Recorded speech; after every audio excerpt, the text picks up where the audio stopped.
Oi, gente, tudo bem? Bora para mais um vídeo. Hoje eu quero falar com vocês um tema que eu gosto muito, que é sobre como contar historinhas para crianças. Como que você lê um livro para uma criança de uma maneira produtiva, né?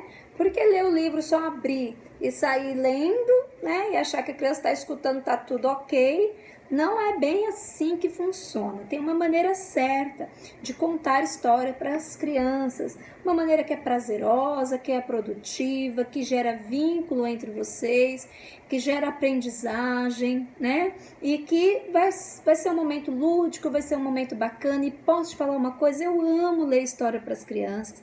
Elas também amam. Olha, eu tenho 11 anos de sala de aula, estou indo para o meu 12º ano de sala de aula, tenho 3 filhos e assim, eu não conheço uma criança que não goste que leia para ela. Ah, o meu filho não gosta. Será que está fazendo do jeito certo? Né? Será que se você mudar um pouquinho o jeito como você está abordando, ele não vai gostar? Tenho certeza que vai.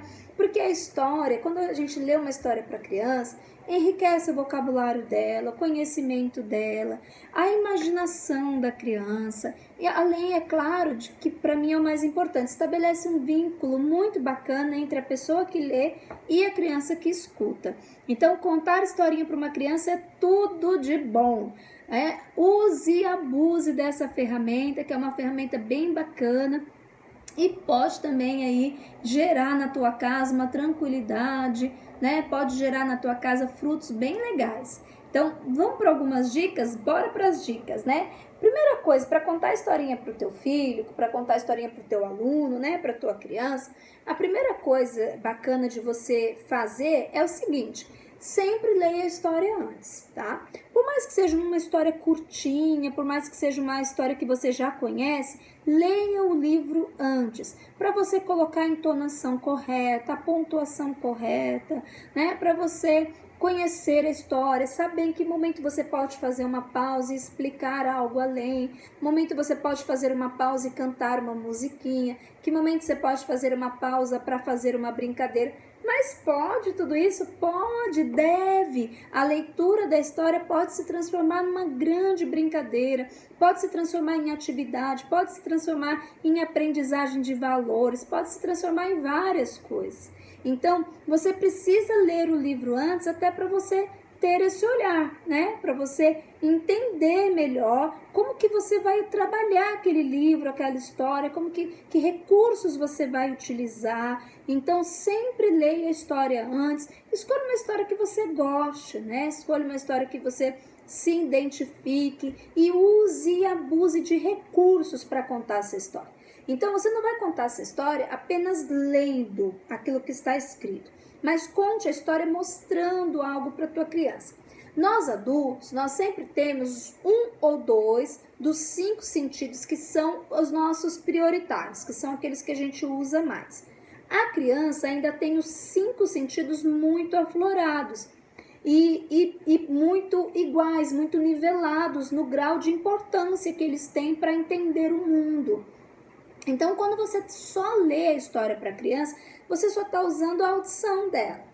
Então, é bacana você mostrar uma imagem, você contar a história com um bonequinho na mão. Então, você fazer a fala daquele personagem, você muda a voz. A hora de falar aquilo que a bruxa falou, você vai fazer a voz da bruxa. E quando você for falar aquilo que a princesa falou, é a voz da princesa.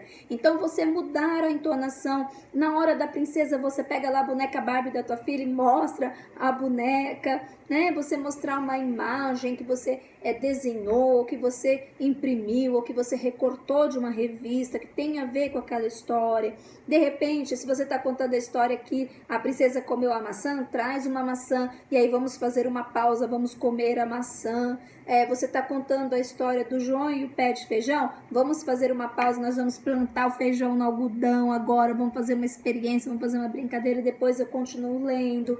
Enfim, A gente está contando a história da princesa, leva um perfume, leva um creminho, fala, olha, esse era o perfume que a princesa usava. Quem quer experimentar? Quem quer passar? E aí você passa.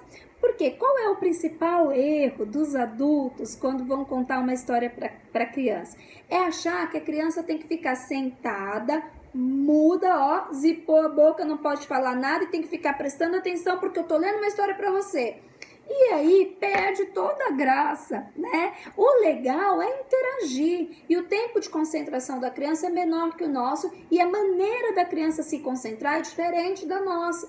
Então, quando ela levanta a mãozinha para perguntar algo, para participar da história, para conversar com você no meio da história, não é porque ela não está gostando, ou porque ela não está entendendo, ou porque ela não está se concentrando, né? A maneira dela de participar, a maneira dela de se concentrar é diferente da nossa.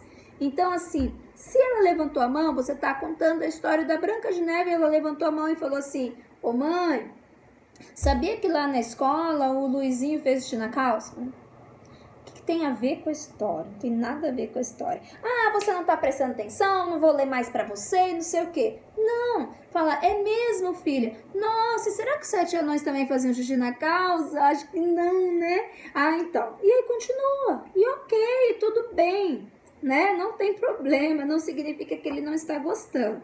E se ele levantar a mão e falar assim, ô mãe, qual que era a cor da roupa da Branca de Neve? Ah, eu sei lá a cor da roupa, eu não sei, não tá escrito isso aqui. Quer prestar atenção na história? Não, tudo bem também, ela tá participando, ela tá gostando, ela tá querendo saber mais. Você pode falar assim, nossa, tive uma ideia, vamos fazer um desfile com as roupas que a gente acha que a Branca de Neve usava? Vamos lá no guarda-roupa da mamãe, vamos organizar um desfile de moda? Né? Traz uma brincadeira, né? Se naquele momento você está percebendo que a tua criança não está curtindo muito ouvir a história, não está conseguindo se concentrar muito, tudo bem também. A gente vai trazer essa brincadeira, vamos fazer essa brincadeira e amanhã eu termino de ler, ou então a gente pode mudar de história. Tem alguma história que você gostaria? Deixa ela participar, deixa ela escolher. Talvez ela queira escolher uma outra história, talvez ela goste mais de aventura, talvez ela goste mais de ficção, né? Deixa ela participar, que com certeza esse momento vai ser muito mais prazeroso se você permitir a participação dela. Mas presta atenção nisso, nem sempre quando a criança fala, quando a criança muda de assunto, quando a criança faz uma pergunta esdrúxula, significa que ela não está gostando. Na maioria das vezes não significa. Na maioria das vezes ela está curtindo a beça, mas é que criança gosta de participar.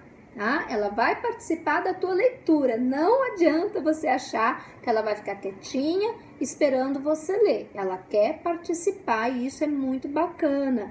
Então, traz recursos, traz alguma coisa para que ela veja, para que ela sinta, organiza o teu espaço, para que não tenha nenhum estímulo visual de repente ali competindo com você, né? E aí fica difícil, né, da criança se concentrar. Então organize o espaço. Se a tua criança é menorzinha, não escolha textos tão longos, tão complexos, né? Você vai precisar adequar a história que você vai ler à idade do teu filho, né? Então assim, você precisa saber qual é o interesse dele, qual historinha despertaria melhor o interesse do teu filho. Então sempre deixar que a criança participe, sempre você senta de frente para a criança, cuidado com a tua entonação para não ser muito alto e de repente agitar o ambiente. Se você gesticula muito assim como eu, né, eu também falo com as mãos, mas na hora de contar a historinha, às vezes a criança está muito agitada e não consegue se concentrar porque o ambiente não está propício ou porque você está falando muito alto, está gesticulando muito. Então senta de frente para ela e busca ser esse espelho. Então, se você está ali mergulhado na história, concentrado na história, não está toda hora olhando o celular, né? Se você está ali naquele momento só de vocês, ela também provavelmente vai conseguir se concentrar dessa forma, né? Ela também vai curtir muito mais esse momento. Quando a gente dá um livro de presente para uma criança, é legal também você deixar primeiro ela fazer a leitura, mesmo que ela não seja alfabetizada ainda. Ela vai folhear, ela vai ver as imagens, então é bacana você deixar. O que acontece? Por que a maioria das crianças perde o interesse por ler e por que a gente está em um país onde a maioria das pessoas não gosta de ler e acha ler muito chato. Porque quando a gente dá um livro de presente para uma criança, a gente não deixa ela brincar com ele. A criança pega o livro e a gente já fala, cuidado, não vai rasgar, não vai amassar, não é assim que pega. E aí a criança, eu não quero esse objeto, porque é um objeto chato, eu não posso manusear, eu não posso brincar com ele, né? E aí quando a gente fala assim, eu vou ler para você, e aí a criança precisa sentar e ficar quieta enquanto eu leio. Então essa atividade não é adequada para a idade da criança. Ficar sentado escutando um adulto falar. Muitas vezes falar algo que ela não está nem entendendo. Então, se eu trouxer a criança para a leitura, deixar que ela interrompa, deixar que ela pergunte, trazer brincadeiras para o meio da leitura, trazer objetos para ela ver, para ela pegar, para ela sentir que se refiram à história, trazer músicas. Então, em determinada passagem do livro, dá uma pausa, coloque uma música que você achou na internet, que você pesquisou sobre aquela história. Então, quando você traz todos esses recursos e quando você traz a criança para ser elemento participante, não mero ouvinte, mas ser elemento participante dessa contação de história, isso com certeza vai ser muito mais atrativo para ela e muito mais produtivo, né? Porque a intenção ao ler uma história para uma criança é enriquecer o conhecimento dela, é gerar um vínculo entre a pessoa que lê e a criança. Então, se você fizer dessa forma, você vai alcançar esses objetivos. Tá bom? Espero ter ajudado. Se ficou alguma dúvida, pode me perguntar que eu vou responder com todo carinho. Beijo, que Deus abençoe tua casa.